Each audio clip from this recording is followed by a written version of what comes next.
10명의 사상자를 낸 강릉 펜션 사고가 발생한 지 사흘째인 오늘 병원에 입원한 학생들의 상태는 조금씩 나아지고 있습니다. 춘천시 의회 내년 의정비가 올해보다 450만 원이 오른 4,200만 원으로 결정됐습니다.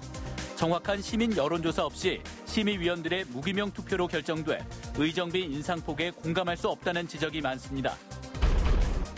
국민권익위원회가 국공립에 대한 청렴도를 평가한 결과 도내에서 종합청렴도 1등급을 받은 곳은 삼척의료원 한 곳으로 나타났습니다.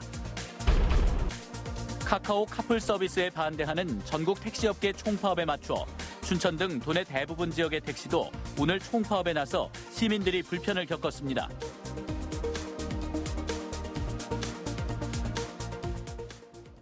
시청자 여러분 안녕하십니까? 10명의 사상자를 낸 강릉 펜션 사고가 발생한 지 사흘째입니다. 시간이 흐르면서 병원에 입원한 학생들의 상태는 조금씩 나아지고 있습니다. 보도에 조규환 기자입니다. 이번 펜션 사고로 강릉과 원주 지역 병원에 입원한 학생은 모두 7명입니다. 강릉 아산병원에 입원한 5명 가운데 오늘까지 3명이 일반 병실로 옮겨졌습니다. 가장 먼저 의식을 찾은 1명은 내일 퇴원이 가능한 정도까지 회복됐습니다. 나중에 생길 수 있는 합병증 부분에 대해서는 좀 더 지켜봐야 되긴 하지만 지금 당장 어떤 치료나 이런 걸 할 수 있는 건 아니기 때문에 일단 집으로 귀가해서 보호자 관찰 아래 집에서 케어 가능할 것 같습니다.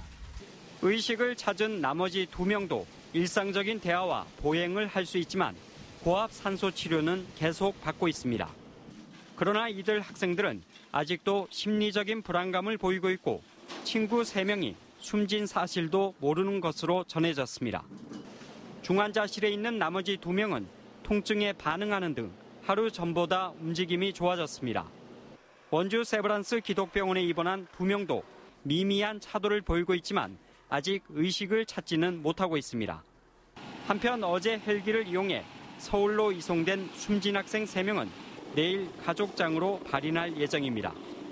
이번 사고와 관련해 경찰은 펜션 주인 등 관련자들을 상대로 참고인 조사를 벌이고 있는데 아직 피의자 신분으로 전환된 사람은 없습니다. 특히 이번 사고의 원인으로 지목된 보일러를 시공한 업체가 무자격 업체로 확인돼 추가 수사에 관심이 쏠리고 있습니다. MBC 뉴스 조기환입니다.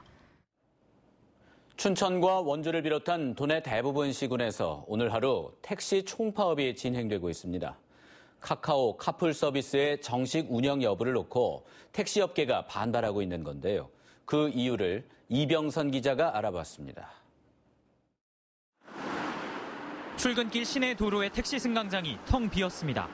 택시업계가 총파업에 나서면서 오늘 하루 운행을 중단하겠다고 예고했지만 소식을 몰랐던 시민들은 당황스러워합니다. 지금 병원에서 나오는 길이래요. 택시가 오늘 파업을 하는데. 그 버스도 오늘 탈 줄도 모르고 어떻게. 택시 가끔 타긴 하는데 오늘 원주역 가는 길에 택시 타려고 했거든요. 근데 택시 파업인가 하고 그냥 버스 탄 건데.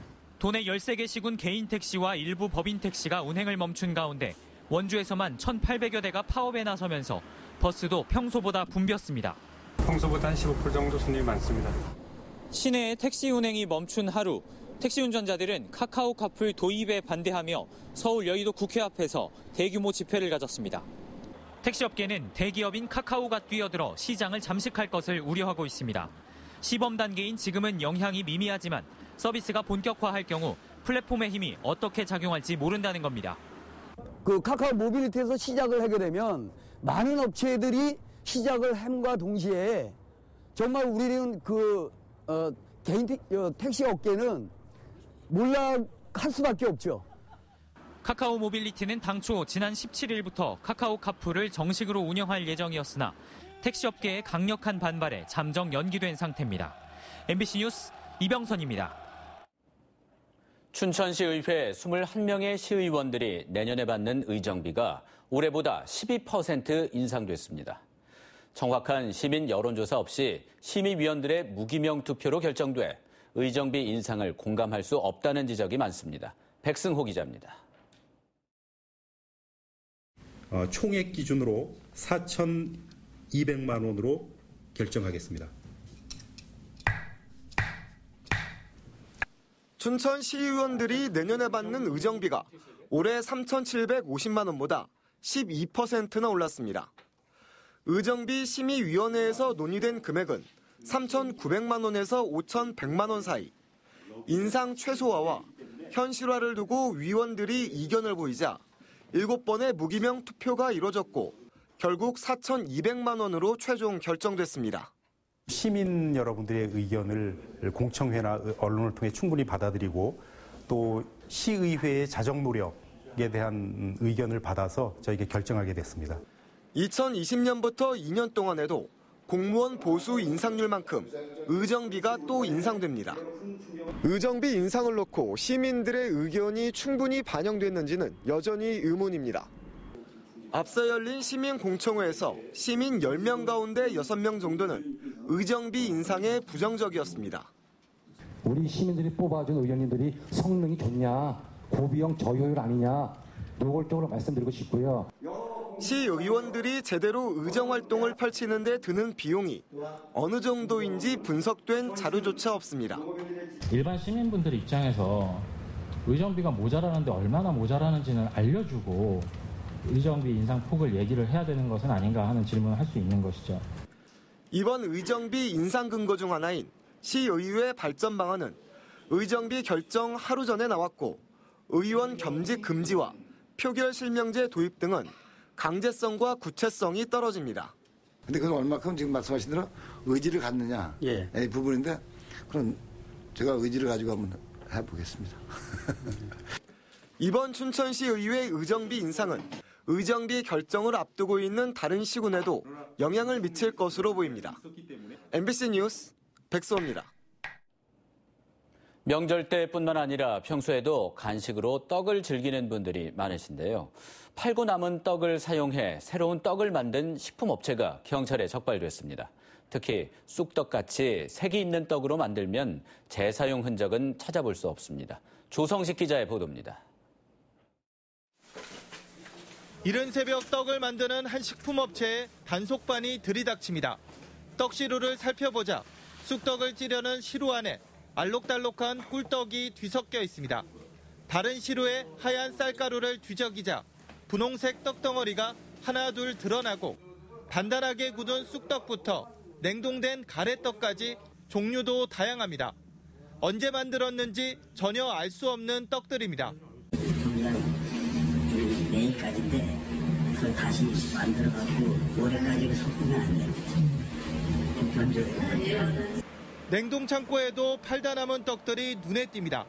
포장을 벗기고 4등분으로 자른 오색 찹쌀떡이 큰 대야마다 한가득이며 다른 창고에는 송편으로 보이는 떡들이 꽁꽁 얼어 포대에 담겨 있습니다. 남은 떡을 저장했다 다시 곱게 갈거나 다른 찹쌀과 섞어 쪄내 새로운 떡을 만든 것이 의심되는 대목입니다. 쑥떡과 꿀떡같이 색이 있는 떡을 만들 때 사용하면 다시 쓴 흔적도 지울 수 있습니다. 하지만 떡집 사장은 먹을 수 있는 것을 썼을 뿐이라고 말합니다. 다시 사용은 맞아. 근데 그게 뭐 매장에 나갔다가 유통기한이 지나면 다시 사용하고. 단속 현장에서는 유통기한이 지난 떡과 견과류도 발견됐습니다. 유통기한이 지난 떡을 재사용할 경우 식품위생법 위반으로 3년 이하의 징역이나 3천만 원 이하의 벌금에 처해집니다. MBC 뉴스 조성식입니다. 방금 들어온 소식입니다. 오늘 오후 6시쯤 홍천군 홍천읍 풍산리 460번 국도 인근에서 소렌토 승용차가 도로 옆 가로수를 들이받았습니다. 이 사고로 일가족 4명이 숨지고 1명이 다쳐 병원으로 이송됐습니다. 경찰은 이들이 육군 모부대 신병 수료식에서 아들 면회를 마치고 귀가하다 사고가 난 것으로 보고 정확한 사고 원인을 분석하고 있습니다.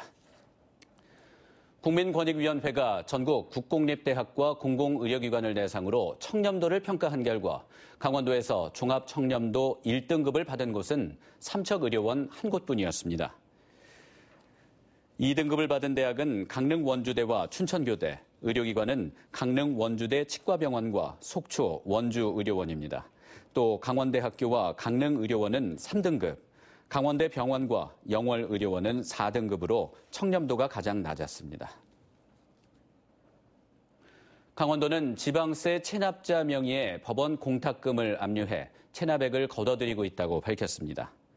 강원도는 지난 9월부터 지방세 체납자 5만 1,837명의 법원 공탁금 소요 여부를 확인한 결과 2,361명의 공탁금이 법원에 보관 중인 것으로 확인했습니다. 이에 따라 지난 14일 현재 우선 압류가 가능한 826명의 19억 원을 압류 조치했으며 나머지 법원 공탁금도 추가 압류를 진행하고 있습니다. 강원도는 임대차 보증금 반환 채권과 전세권도 조사해 징수할 계획입니다. 오늘 열린 춘천시의회 정례회 본회의에서 춘천시의 버스 공영제 계획과 버스회사 인수에 나선 녹색시민협동조합의 특혜 의혹을 묻는 질문이 나왔습니다. 자유한국당 김운기 의원은 춘천시는 버스 준 공영제가 아닌 완전 공영제를 추진해야 하고 녹색시민협동조합에 대한 춘천시의 특혜 시비를 해명하라고 촉구했습니다. 이에 대해 이재수 춘천시장은 버스 공영제는 시민을 위한 공영제가 돼야 한다며 용역 결과가 나오면 공청회를 열어 시민 의견을 수렴하고 버스회사 차고지 인수는 공공성을 강화한 조치라고 답변했습니다. 불길에 뛰어들어 3살 아이를 구해 LG 의인상을 수상한 홍천소방서 6명의 소방대원이 나눔 리더스 클럽에 가입했습니다. 이 소방관들은 오늘 홍천 전통시장 소공원 쉼터에서 군과 도사회복지공동모금회가 공동으로 마련하는 순회모금 캠페인에서 나눔 리더스 클럽 가입식을 가졌습니다. 가입식과 함께 홍천 지역에서는 오늘 불우유 돕기 성금 모금도 함께 열렸습니다. 지난 9월 한파를 자연재난에 포함하는 재난안전법이 개정되면서 한파 피해를 최소화하기 위해 춘천시가 종합대책 마련에 나섰습니다. 춘천시는 안전총괄 담당관실을 중심으로 한파 대응팀을 마련해 분야별로 대책을 추진한다고 밝혔습니다.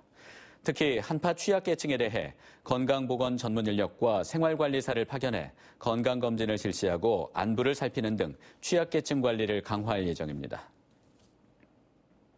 40도에 육박하는 폭염 등 자연재해로 올해 춘천 지역의 농작물 재해보험 신청이 지난해에 비해 급증한 것으로 나타났습니다.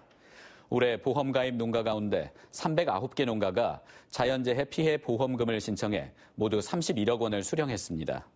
이는 지난해에 비해 126개 농가 5억 원에 비해 6배 이상 증가한 수치입니다.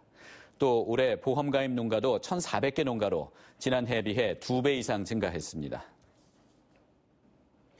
강원도는 무장애 관광 여행 상품을 홍보하기 위한 팸투어를 오늘부터 운영합니다. 이번 팸투어는 내국인 관광 약자 당일 코스로 운영되고 있는 여행 상품을 내년부터 내외국인 관광 약자 1박 2일 코스로 확대하기 위해 시범 운영하는 것으로 국내 거주 외국인 60명이 참가합니다. 무장애 관광은 노인, 장애인, 임산부, 영유아, 외국인 등 관광 약자가 아무런 장애물 없이 여행할 수 있는 관광을 뜻합니다. 이상으로 뉴스데스크 강원을 마칩니다. 함께해 주신 여러분 고맙습니다.